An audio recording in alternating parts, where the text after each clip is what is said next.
¿Qué pensaría si un día llega alguien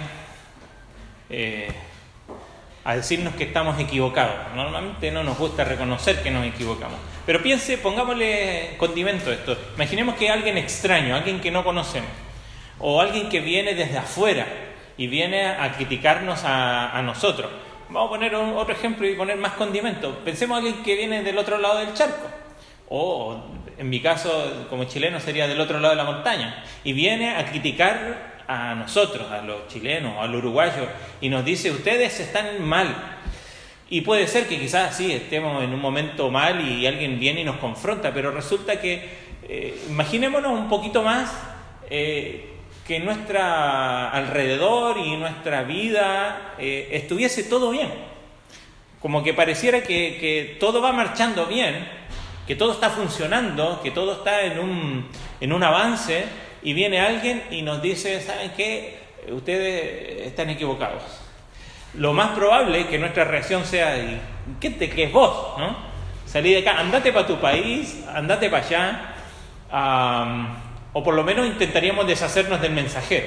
Cuando el mensaje no nos gusta, cuando lo que a veces incluso Dios nos tiene que decir y no nos gusta o va en contra de la lógica que está a nuestro alrededor, no reaccionamos de la mejor manera. Y el profeta que vamos a estudiar hoy, Amós, vivió algo similar. Amós es uno de los profetas que tiene esta característica, que va y confronta al pueblo, pero lo particular es que, como dice el libro allí, si va conmigo al libro de Amós, ahí en los profetas menores, dice las palabras de Amós, que fue uno de los pastores de Tecoa, ya nos dice cuál es su origen, y que profetizó acerca de Israel, y nos dice los días de Usías, rey de Judá, y en los días de Jeroboam, hijo de Joás, rey de Israel, 2 años antes del terremoto, y dijo: Jehová rugirá desde Sión y dará su voz desde Jerusalén, y los campos de los pastores se enlutarán y se secará la cumbre del Carmelo. Recordemos que en este tiempo el reino de Israel estaba dividido, el reino del norte y el reino del sur. En el reino de Judá, el reino del sur, estaba el rey Usías, y en el reino del norte estaba Jeroboam, hijo de Joás, Jeroboam II. Y resulta que el contexto en el que está hablando Amós precisamente es un contexto donde tanto Israel como Judá están viviendo un tiempo de abundancia, de prosperidad, de crecimiento militar, donde Jeroboam, ¿se acuerda que vimos Jonás la semana pasada? Jonás había profetizado de Jeroboam, que Jeroboam iba a alcanzar los límites muy similares a los de Salomón, que se iba a expandir. Bueno, y se cumplió. Y aquí está sucediendo ahora. Han alcanzado unos límites casi como lo fue en el tiempo de Salomón. Está la nación de Israel próspera, con mucho auge. Egipto está débil, Asiria está débil, y ahí está el rey de Israel, Jeroboam, diciendo: aquí estoy yo, soy el mejor de todos, somos el mejor país del mundo, diría alguien hoy. Entonces aparece Amós y nos dice de dónde es, nos dice que es de Tecoa. Tecoa era una aldea como 9 kilómetros al sur de Belén, casi 16 kilómetros al sur de Jerusalén, cercano, pero al mismo tiempo aparte. Él dice que más adelante que él no era profeta, que él era boyero, él recogía higos y era boyero el que estaba a cargo de los bueyes, ¿no? Y probablemente criaba ovejas, era pastor. Dice: yo esto es lo que soy, pero Dios me puso aquí. Cuando precisamente no les pareció bien el mensaje que Amós tenía que dar al pueblo de Israel, le dijeron: ¿sabes qué? Ándate, tú además ni siquiera eres de acá, eres del reino del sur, ándate para allá, háblales a ellos. ¿Por qué vienes aquí a molestarnos a nosotros? Porque lo que tenía que decir Amós confrontaba con lo que estaba detrás de todo este progreso y toda esta prosperidad que había en Israel, que muchas veces tiende a confundir al ser humano. Porque cuando está todo bien, la verdad es que no siempre está todo bien. Y de alguna manera queremos traer ya algunas aplicaciones y tirar algunas líneas, pero ver qué tiene que decir Amós a nuestros días, pero qué tiene que decir Amós a mi vida, ¿Qué cosas me identifico yo con Israel en la actitud que tiene al recibir este tipo de mensaje? Y si estoy escuchando la voz de Dios, tal como Dios habló al pueblo de Israel, a pesar de que muchas de las palabras eran fuertes, Dios sigue extendiendo su brazo de misericordia y lo sigue haciendo en el día de hoy. Entonces, vamos a estudiar este libro porque estamos en nuestro estudio de los profetas menores, pero si hay un libro de los profetas, uno de los tantos, creo que Habacuc también lo es, y Malaquías también, pero que es bastante contemporáneo y que rompe con la lógica del mundo que vivimos hoy, que para darnos cuenta que lo que vivimos en el mundo de hoy no es novedoso. Como dice Salomón, nada nuevo hay debajo del sol. Esto ya sucedió antes y sigue sucediendo en el día de hoy. Y Dios tiene algo que decir. Y Dios tiene una opinión respecto a esto. Y nosotros no la podemos obviar. Sin duda, no es fácil dar malas noticias, especialmente cuando pareciera que todo está bien, ¿no? Y decirle a alguien, ¿sabes qué? Te quedan pocos días, ¿no? A nadie le gusta decirle a alguien, los médicos, creo que de los momentos más difíciles es decirle a una persona, ¿sabes? Te quedan pocos días de vida.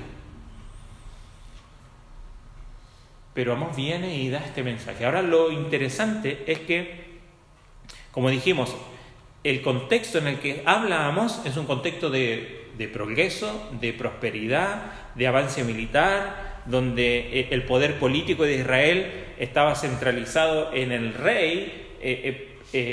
Recordemos, el reino del norte no tenía Jerusalén como capital, tenía Samaria, ¿no? Y tenía varios templos allí. Si vieron el video en la semana, ¿no? Estaban allí varios templos donde adoraban también a otros dioses, ¿no? Pero si hay algo donde Amós se dirige es a esa clase dirigente, a los líderes, a los notables. Fíjese, capítulo 6 de Amós dice: «Ay de los reposados en Sión, de los confiados, los notables y principales entre las naciones». Está hablando a esas personas que están en una posición de liderazgo, de privilegio, porque es precisamente a ellos los que, así como hay, junto con el lugar que Dios da a aquellos que están en lugares principales, también es la responsabilidad, ¿no? Y a nosotros también, a medida de mayor luz, mayor responsabilidad tenemos. Y si hay una institución a la cual Amós identificó como el lugar desde donde empezó a afectar al resto de la sociedad, fue ahí los tribunales de justicia. Si hay un corazón en el libro, es en el capítulo 5, verso 24, dice: «Pero corra el juicio como las aguas y la justicia como impetuoso arroyo».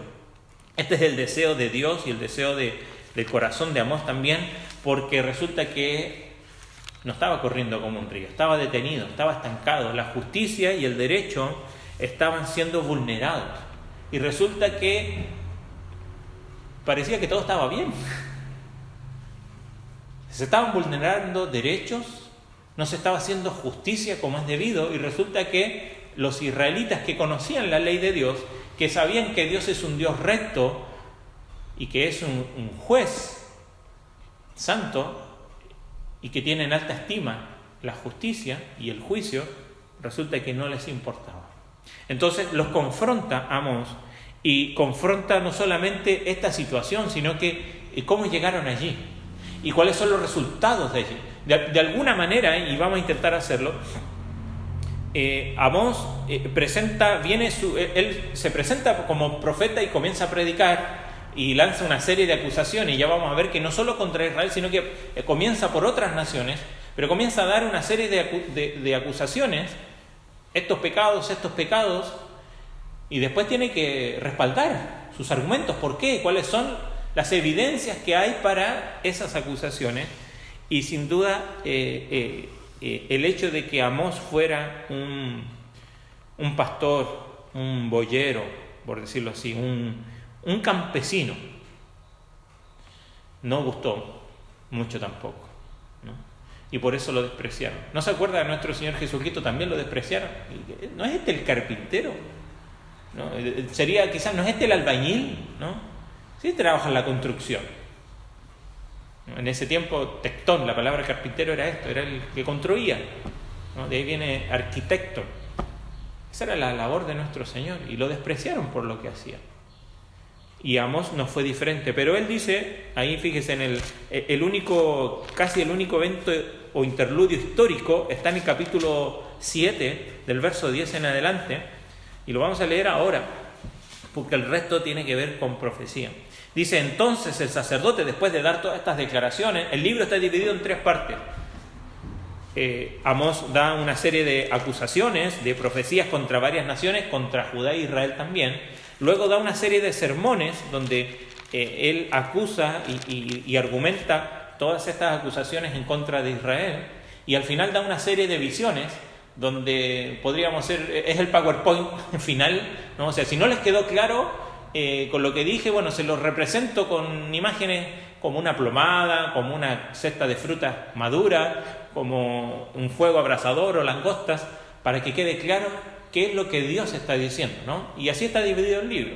Y el único interludio histórico o relato o narrativo está aquí, verso 10 del capítulo 7, y dice: entonces el sacerdote Amasías, el sacerdote ahí en Israel, de Betel, envió a decir a Jeroboam, rey de Israel: Amós se ha levantado contra ti en medio de la casa de Israel. La tierra no puede sufrir todas sus palabras, porque así ha dicho Amós: Jeroboam morirá a espada e Israel será llevado de su tierra en cautiverio. ¿Cómo? Mira, ¿quién puede contra nosotros? ¿No? Vamos a ponerle subtítulos abajo. Verso 12: y Amasías dijo a Amós: vidente, vete, huya a tierra de Judá y come allí tu pan y profetiza allá. No profetices más acá en Betel, porque es santuario de Dios, es santuario del rey y capital del reino. Entonces respondió Amós y dijo a Amasías: no soy profeta, ni soy hijo de profeta, sino que soy boyero y recojo higos silvestres, y Jehová me tomó. Y esto sin duda es el respaldo de Amós. Esto no fue una patriada, no fue una revolución que quiso levantar Amós, no fue con su ímpetu justiciero de ir y acusar. No, ¿sabes qué? Yo estaba con los bueyes y el Señor me trajo aquí. Yo soy un enviado de Dios, pídele cuentas a Él, arreglen cuentas con Él, ¿no?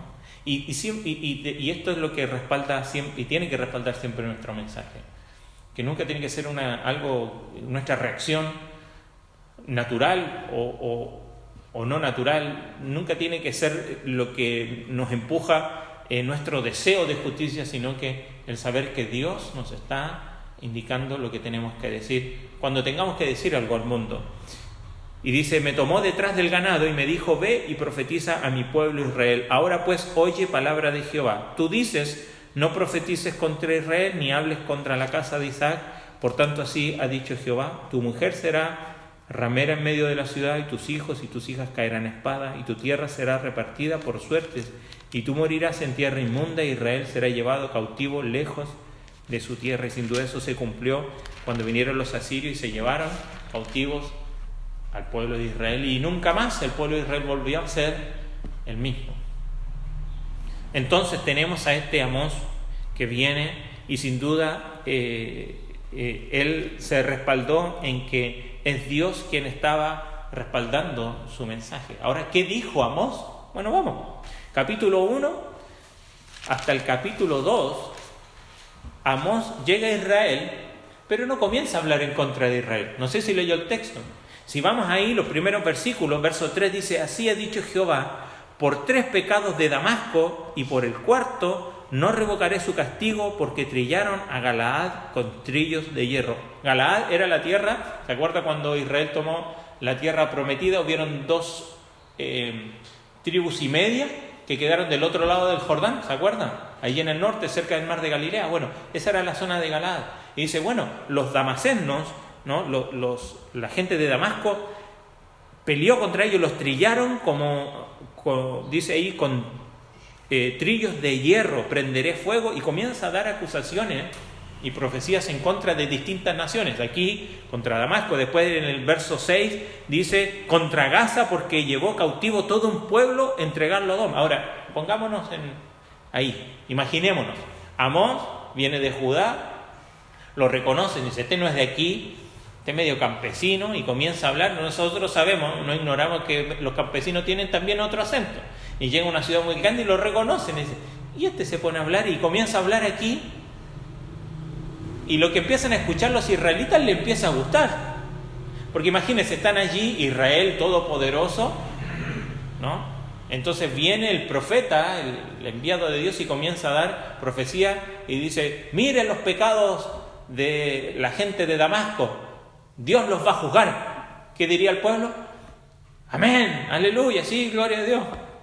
Sí, que lo juzgue Dios, que juzgue a Damasco, que juzgue a Gaza, porque llevó todo un pueblo para entregarlo a Edom. Y comienza así, y sigue, dice, verso 9 y 10, habla contra Tiro, dice, porque entregaron a todo un pueblo cautivo a Edom y no se acordaron del pacto de hermanos.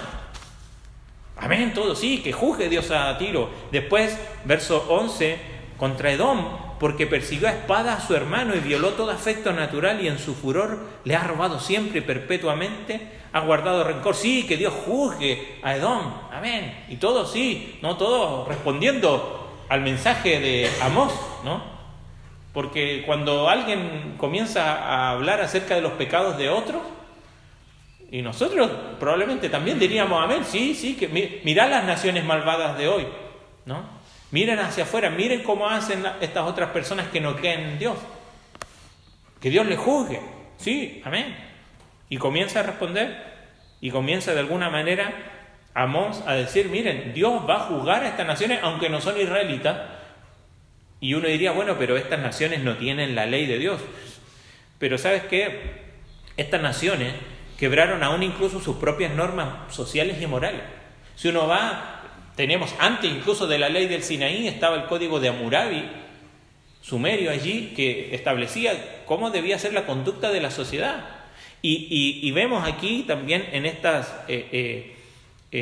los antropólogos, los sociólogos han descubierto que todas las comunidades desarrollaron reglas ordenadas que definían roles y regulaban la manera en cómo los miembros de la sociedad se relacionaban unos con otros. Y estas normas de conducta obviamente identifican acciones que son correctas como las que son incorrectas.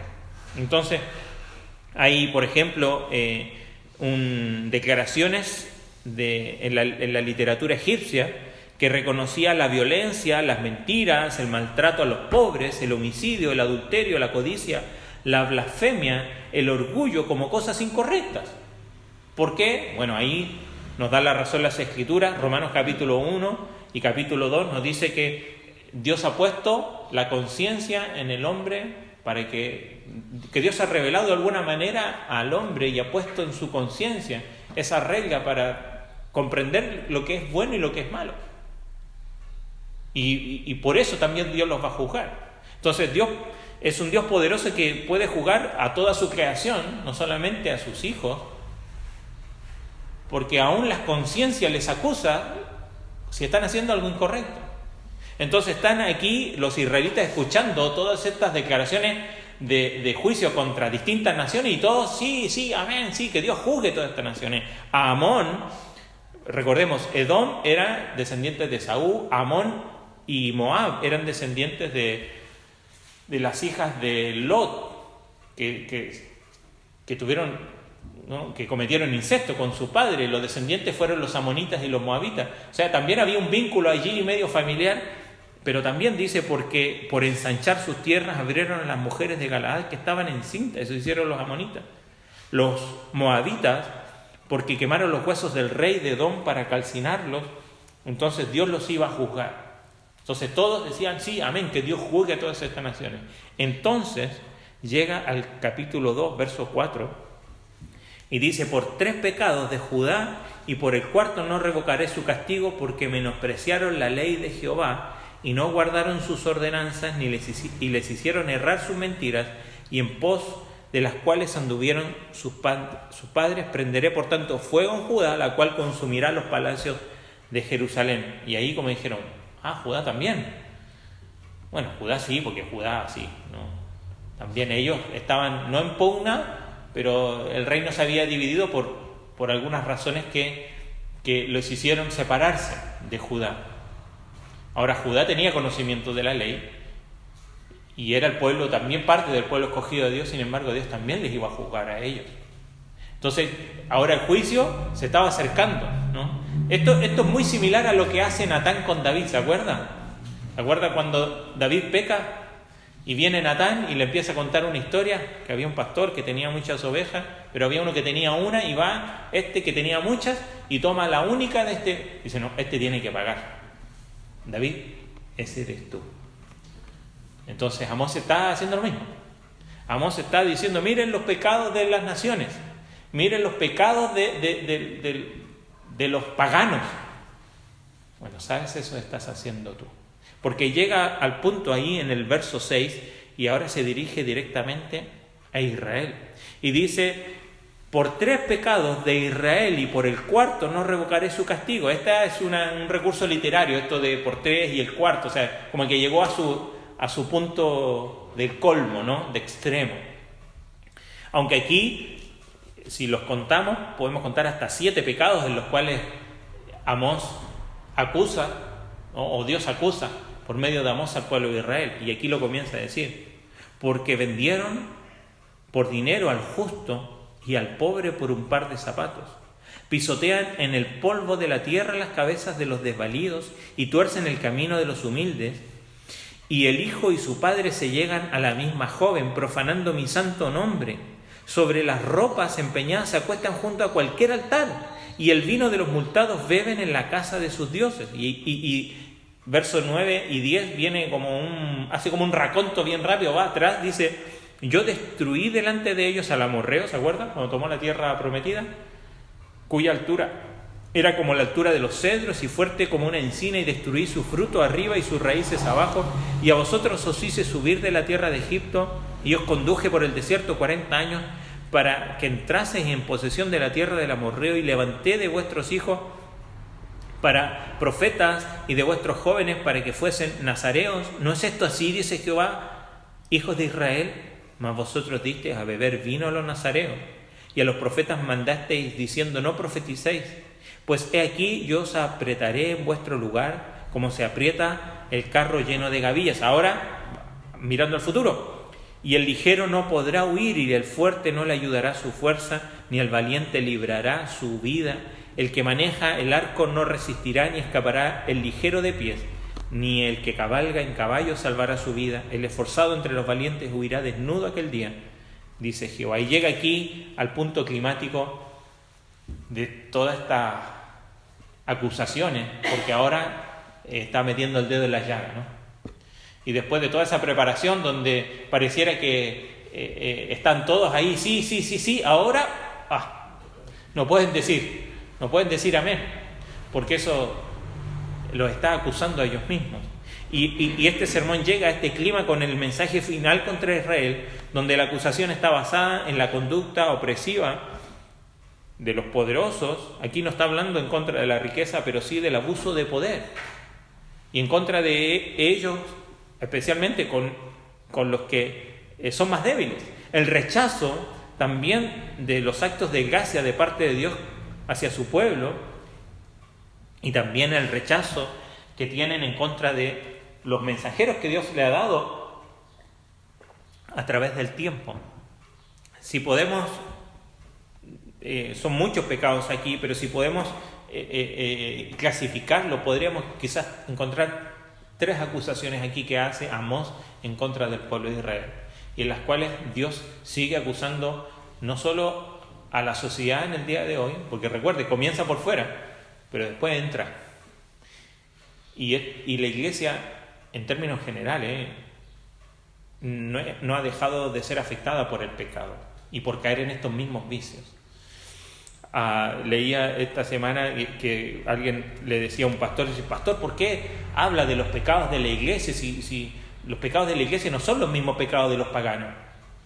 No, los pecados de la iglesia son peores porque han recibido la luz de Dios, entonces tienen más responsabilidad. Y si podemos clasificarlo, quizás podríamos decir que si hay un pecado aquí del pueblo de Israel es la injusticia. La injusticia que, debiendo ellos impartir la protección haciendo juicio, ¿no? Y aplicando bien el derecho. Usaron de su posición de poder para abusar de los demás. Como dice ahí, vendieron por dinero al justo, y verso 6 del capítulo 2, y al pobre por un par de zapatos, pisotean en el polvo de la tierra las cabezas de los desvalidos y tuercen el camino de los humildes. Y más adelante vamos a ver, ¿no? Allí, porque de alguna manera el pueblo no lo pide, pero Amós dice, bueno, estos son los argumentos, estas son las evidencias en las que me baso para decir que aquí no hay justicia. Mire, capítulo 3 dice, verso 9, proclamad en los palacios de Asdod y en los palacios de la tierra de Egipto, y decid, reunidos sobre los montes de Samaria, y ved las muchas, fíjese los verbos que ocupa, las muchas opresiones en medio de ella y las violencias cometidas en su medio. No saben hacer lo recto, dice Jehová, atesorando rapiña y despojo en sus palacios. Y comienza a hablar de cómo ellos, abusando de su poder, ¿no?, vivían en una vida de lujo. Más adelante dice, testificad, verso 13, oíd y testificad contra la casa de Jehová. Verso 14, que el día que castigue las rebeliones de Israel, castigaré también los altares de Betel, serán cortados los cuernos de altar y caerá en la tierra, heriré la casa de invierno y la de verano, en las casas de marfil. Vivían en una opulencia, y no está mal aquel que quiere tener mucho, pero a precio y a costo de quién. Dios mira eso y Dios le importa. Cuando se cometen actos de injusticia, y especialmente cuando aquellos que tienen la luz de Dios cometen actos de injusticia, Dios juzga. Lo vimos el otro día, ¿no? Pareciera que Dios se demorara en juzgar, pero Dios juzgará un día, todo. Pero el pueblo necesita ser confrontado. Mire, ellos tenían una tradición, o tenían una comprensión. Capítulo 3, verso 2, dice, a vosotros solamente he conocido de todas las familias de la tierra, y eso pareciera, ¿no? Ustedes son el pueblo escogido, ¿viste? El Señor no nos va a hacer nada. No. El Señor dice, como ustedes son el pueblo escogido, entonces los castigaré por vuestras maldades. Y esto nos sienta al punto de que a mayor responsabilidad, mayor es el juicio. A mayor luz, mayor responsabilidad tenemos frente a Dios. Ellos pensaban, ¿no?, que el privilegio significaba no dar cuentas a Dios, ¿no?, que no iba a haber castigo, que simplemente era bendición. Sí, tuvieron bendición el pueblo de Israel, montón, pero junto con eso también, ¿se acuerda cuál era la promesa? Los que te bendigan, bendeciré, serás grande. Pero se olvidaron que así como Dios dijo que los bendeciría, si hay desobediencia también iba a castigar sus pecados.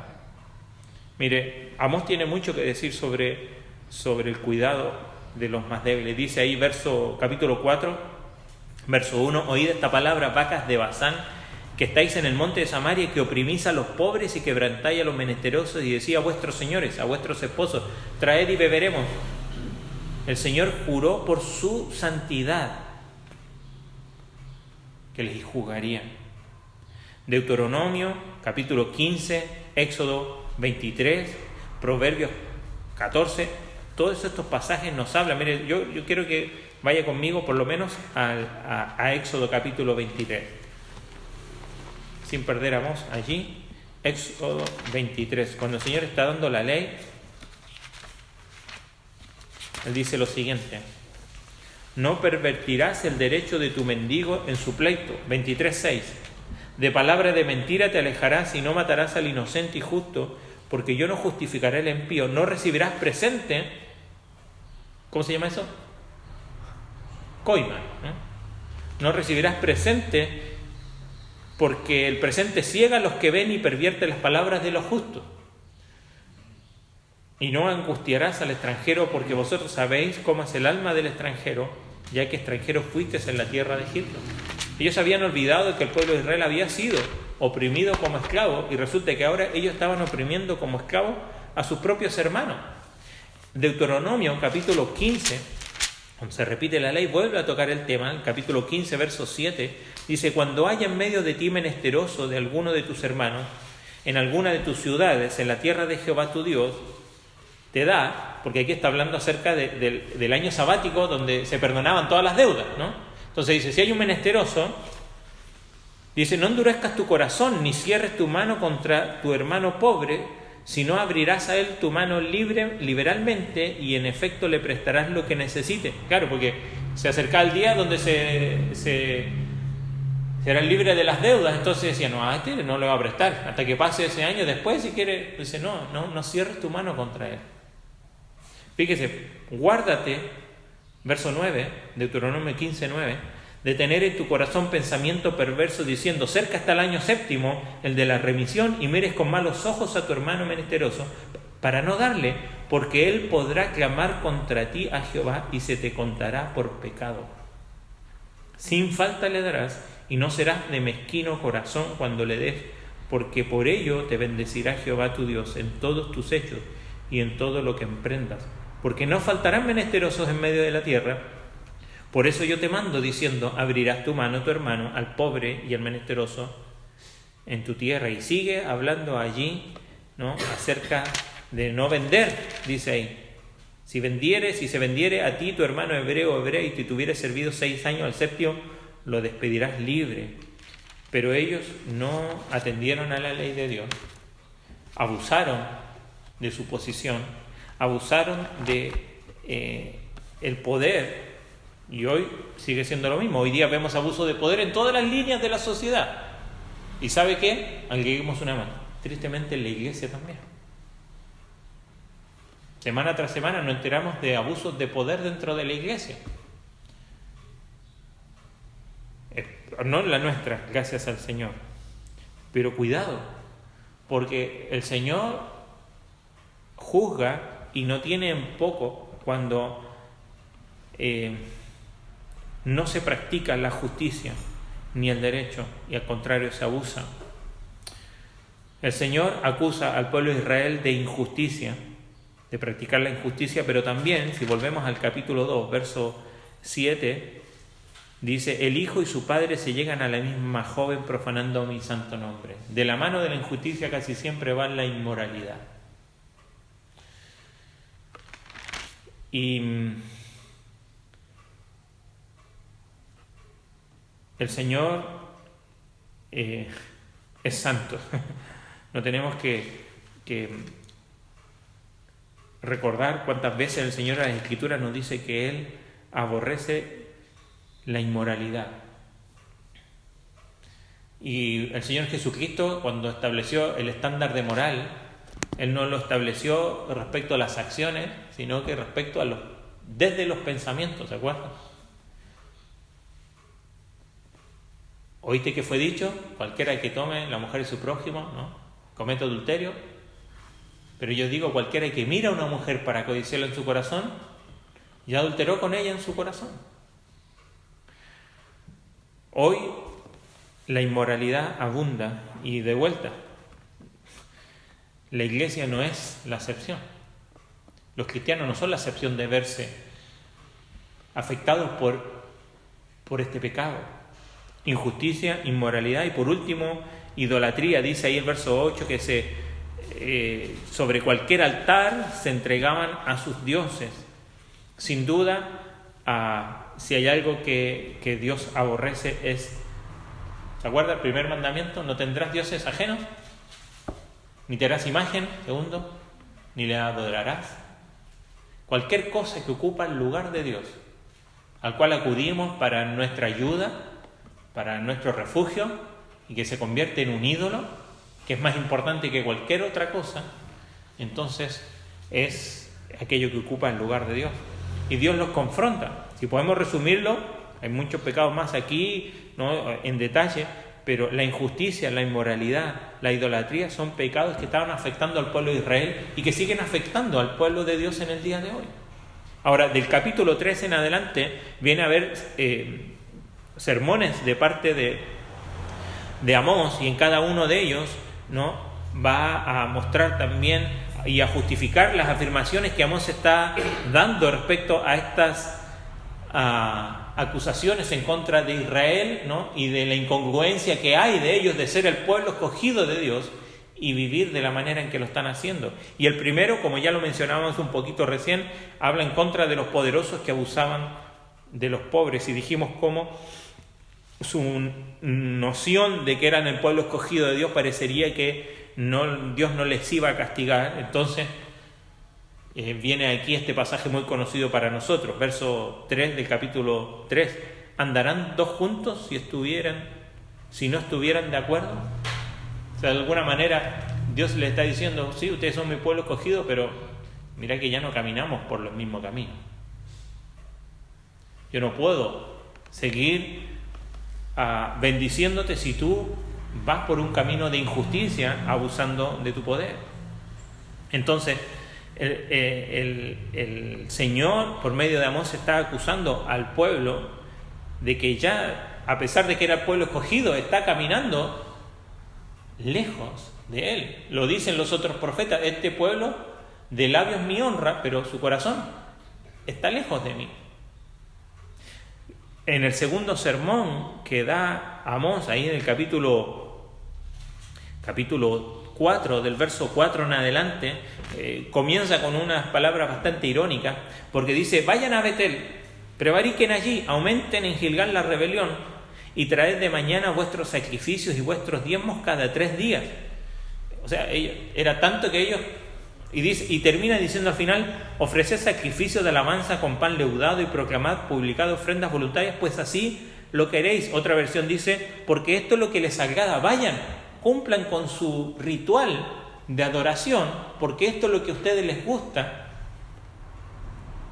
Y los confronta en el segundo sermón sobre su falta de voluntad de volverse a Dios, y en su idea de convencerse a sí mismo de que por sus actos religiosos estaban bien con Dios. Y Él les dice: vayan, ofrezcan sacrificio. Eso les agrada cumplir con la tradición, les agrada cumplir con el culto, pero esto carece de valor. Y el Señor le dice, del verso 6 en adelante del capítulo 4, les hice estar a diente limpio en todas vuestras ciudades, o sea, traje hambre. ¿Y cómo termina cada porción? Mas no volviste a mí. Versos 7 y 8 le dice: le traje sequía, no hice llover. ¿Y cómo termina? Mas no volviste a mí. Después traje plagas, mas no volviste a mí. Verso 9 al final. Verso 10, les traje pestes, mas no volviste a mí. Os trastorné como cuando Dios trastornó a Sodoma y Gomorra, verso 11, y fuiste como tizón escapado del fuego. Traje muerte, pero no volvisteis a mí. Mire, el Señor es misericordioso, y el Señor es un Dios de oportunidades, y a su iglesia y a sus hijos constantemente nos está haciendo llamados de advertencia, y a veces permite en nuestra vida situaciones como la que está aquí: hambre, sequía, plagas, peste, muerte u otras circunstancias. ¿Para qué? Para que nos volvamos a Dios, para que volvamos nuestro rostro, no, como decía Daniel más temprano, no a las cosas que se ven, sino a las que no se ven, porque las que se ven son temporales, pero las que no se ven son eternas, para que volvamos nuestra mirada hacia Él y pongamos nuestros ojos en Cristo. Pero ¿sabes qué? El pueblo de Israel, ¿cómo actuó? No quiso volver a Jehová. Entonces, por tanto, verso 12 del capítulo 4 dice: de esta manera te haré a ti, oh Israel, porque te he de hacer esto. Prepárate entonces. ¿No quisiste volver? Bueno, ahora prepárate para encontrarte de verdad con Dios, pero ahora ya no con ese llamado de compasión, de advertencia, para que vuelvas a mí y ahora podamos andar juntos de acuerdo, sino ahora para juzgar, para juicio. Porque dice: porque el que forma los montes y crea el viento, anuncia al hombre su pensamiento, y que hace todas las tinieblas mañana, pasa sobre las alturas de la tierra. Jehová Dios de los ejércitos es su nombre. Y comienza ahora el capítulo 5, no sé si usted tiene título ahí, pero comienza una elegía, un lamento por la casa de Israel. Y el Señor vuelve otra vez. Fíjese, vemos a Amós confrontando al pueblo, pero vemos por medio de Amós el corazón de Dios, porque Dios le está diciendo: pueblo mío, ustedes están en pecado, en inmoralidad, en injusticia, en idolatría, y yo los voy a juzgar. Pero antes del juicio siempre el Señor muestra su gracia y su misericordia, y le dice: he hecho todas estas cosas para que se vuelvan a mí, y no se volvieron a mí. Y nuevamente ahora muestra su corazón, porque capítulo 5, verso 3 le dice: así ha dicho Jehová el Señor, la ciudad que salga con 1000 volverá con 100, y la que salga con 100 volverá con 10 en la casa de Israel. Pero así dice Jehová de la casa de Israel: buscadme y viviréis. Buscadme y viviréis. No busquen sus dioses, no busquen allí lo que el mundo les da. Buscad a Jehová, verso 6, y vivid. Verso 7, los que convertís en ajenjo el juicio. O sea, porque uno diría: bueno, estos que están cometiendo injusticia, que no imparten el derecho y la justicia la echan por tierra, ellos también, hay esperanza. Busquen al que hace las Pléyades y el Orión, al Dios creador. Pero nos dice el texto, verso 10, ellos aborrecieron al reprensor en la puerta de la ciudad. En la puerta de la ciudad donde se llevan adelante los juicios. Y ellos aborrecieron al reprensor allí, y al que hablaba lo recto lo abominaron. Por tanto, puesto que vejáis al pobre y recibís de él carga de trigo, edificáis casas de piedra labrada, mas no la habitaréis, plantasteis hermosas viñas, mas no las beberéis, porque yo sé de vuestras muchas rebeliones y de vuestros grandes pecados, sé que afligís al justo y recibís cohecho en los tribunales, hacéis perder su causa a los pobres. Por tanto, el prudente en tal tiempo calla, porque el tiempo es malo. Nadie quiere buscar justicia porque dice: ¿para qué? Vamos por lana y salimos trasquilados. Es mejor que no.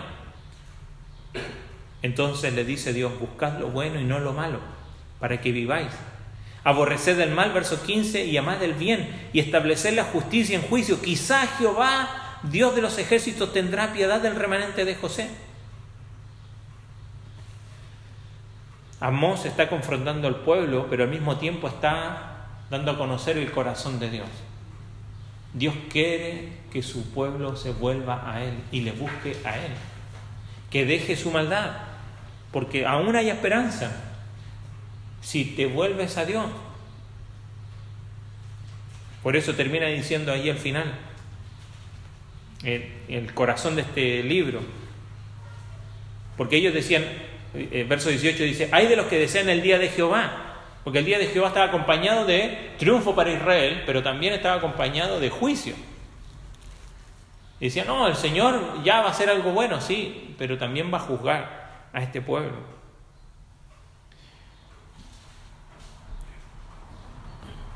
Dios, por medio de Amós, está haciendo un llamado a aquellos que, sin darse cuenta,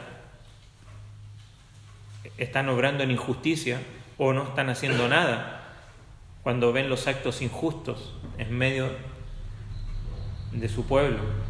Está haciendo un llamado a volverse a Él.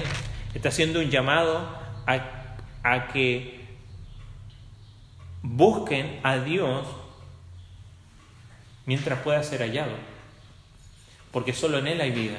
Pero también un llamado, que es el último sermón de Amós aquí en el capítulo 6, porque dice el verso capítulo 6: ay de los confiados, de los reposados en Sión y los confiados en el monte de Samaria. Hay de aquellos que ponen su esperanza en, o tienen falsas esperanzas o esa falsa seguridad, que descansan en sus tradiciones acerca del día de Jehová, de no, Dios va a salvar, sino que la base de seguridad que ellos tienen es y debe ser Dios y no ellos mismos o su prosperidad. Mire, dice: porque habéis, verso 12, correrán los caballos por las peñas, ararán en ellas los bueyes. ¿Por qué habéis vosotros convertido el juicio en veneno y el fruto de justicia en ajenjo? Vosotros que os alegráis en nada, que decís: ¿no hemos adquirido poder con nuestra fuerza? ¿Cómo se llama eso? Autosuficiencia, ¿no? Nosotros estamos bien.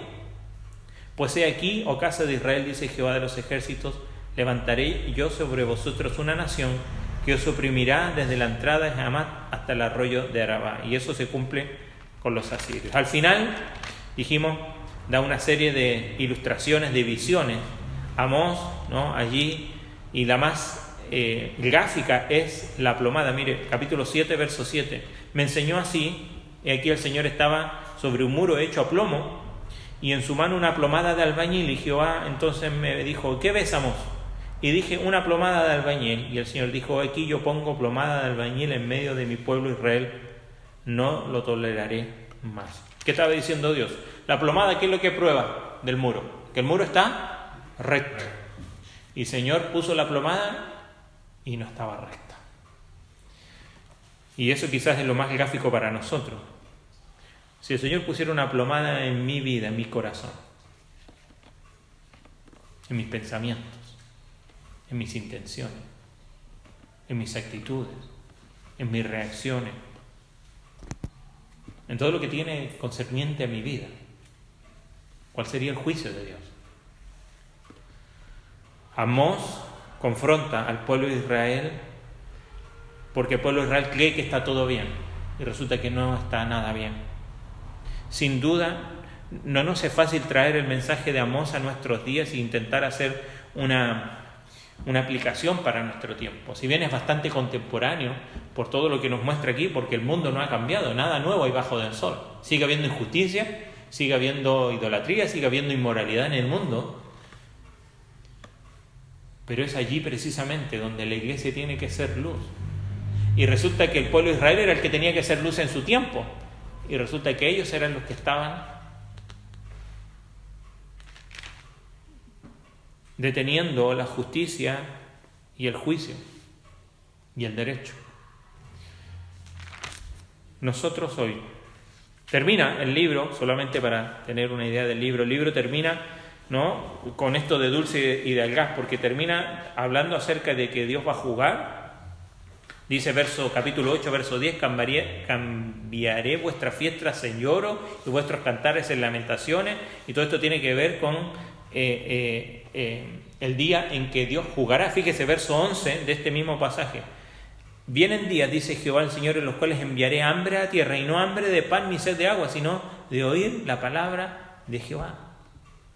Tuvieron palabra de Dios todo el tiempo y la rechazaron. Va a haber un momento donde la anhelarán y ya no habrá. E irán errantes, dice, de mar a mar, de norte al oriente, discurrirán buscando palabra de Jehová y no la hallarán. Hay un tiempo para volverse a Dios. Y el Señor, sin duda, nos está haciendo un llamado a nosotros. Termina al final del capítulo 9, verso 11, siempre con una restauración futura, y que lo vemos en un tiempo escatológico, allí futuro, donde Dios va a restablecer su relación con Israel, ¿no?, y va a restaurar de alguna manera Israel. Pero quedémonos con las palabras de Amós, pero lo que nos dice Amós respecto a Dios. Sin duda confronta al pueblo de Israel con sus pecados. Quizás no son los mismos sus pecados en el día de hoy que los de Israel. Espero que no. Y aun si lo fuera, las palabras son las mismas. ¿Será que el Señor nos está diciendo, he hecho esto, he hecho esto, he hecho esto y no te has vuelto a mí? No le está hablando a los paganos, ¿no? Está hablando a los creyentes. Y no te volviste. Buscadme y viviréis. Buscadme y viviréis. Buscad lo bueno. Buscad al Señor y vivid. No busquemos más esperanza, buscar complacencia en el mundo, en lo que el mundo nos puede ofrecer. No busquemos más. Sin duda, el Señor quiere que nuestra confianza no esté en nuestras fuerzas, como lo decían allí. ¿No hemos adquirido poder con nuestra fuerza? ¿En qué estás poniendo tú tu confianza? Dios te está haciendo un llamado hoy. Buscarle a Él y vivirás. Amén. Amén. Pongámonos en pie y demos gracias al Señor. Padre Celestial, hay tanto que podemos encontrar aquí en este libro. que sin duda no nos da el tiempo, pero Señor, ayúdanos a volver a leer en estos días este libro y que tú nos sigas hablando. Señor, quizás sentimos la misma o tenemos la misma actitud que el pueblo de Israel cuando vemos, Señor, que tú juzgas al mundo por su maldad, pero Señor, tú juzgas a tu iglesia, a tus hijos, porque a mayor luz hay mayor responsabilidad. Guárdanos, Señor, de tener la misma actitud que el pueblo de Israel, de pensar de que porque somos tus hijos no importa lo que nos pasará, de que porque somos cristianos las bendiciones tuyas siempre estarán. Señor, ayúdanos a estar atentos a los llamados que nos hacen. Al pueblo de Israel trajiste hambre, sequía, plaga, un montón de cosas y nunca su corazón se volvió hacia ti. Señor, y tú permites a veces en nuestras vidas circunstancias, situaciones que no tienen ningún otro propósito sino que nos volvamos más profundamente a ti. Señor, que podamos escuchar la voz tuya por medio de Amós diciendo: buscad a Dios. Ellos tenían a Dios, tenían la palabra, tenían la ley, tenían el conocimiento, tenían tanto, pero aún así estaban lejos. Señor, guárdanos de andar caminando en un camino donde tú no estás. Señor, que tú puedas decir que podemos estar, que estamos de acuerdo, que podemos caminar juntos. Señor, ayúdanos a buscarte en todo momento. Señor, que podamos ser honestos con nuestros propios pecados y, Señor, que escuchemos tu voz hablando a nosotros hoy y podamos ver que tu gracia siempre es mayor y que tú sigues llamando a tu iglesia y usando a tu iglesia para llamar a otros a que formen parte de ella por medio de la predicación del Evangelio. Gracias porque si no fuera por Cristo, Señor, esto tampoco tendría comprensión. Para nosotros sería simplemente una historia. Pero, Señor, gracias porque por medio de Cristo es que, Señor, tú nos sigues llamando y nos sigues hablando. Así como le hablaste a la iglesia allí en Éfeso: arrepiéntete y vuelve a hacer las obras de antes. Señor, podamos ver en nuestros corazones qué es lo que necesitamos volvernos y arrepentirnos y volver nuestra mirada hacia ti. Gracias, Señor, porque eres un Dios justo, un Dios que te importa la justicia, pero no para que hablemos de justicia, sino que para que vivamos en justicia y haciendo lo recto. Guárdanos a volver al hogar y que tu palabra siga calando hondo en nuestros corazones en este día. Te lo rogamos en el nombre de Jesús. Amén. Amén. El Señor le bendiga.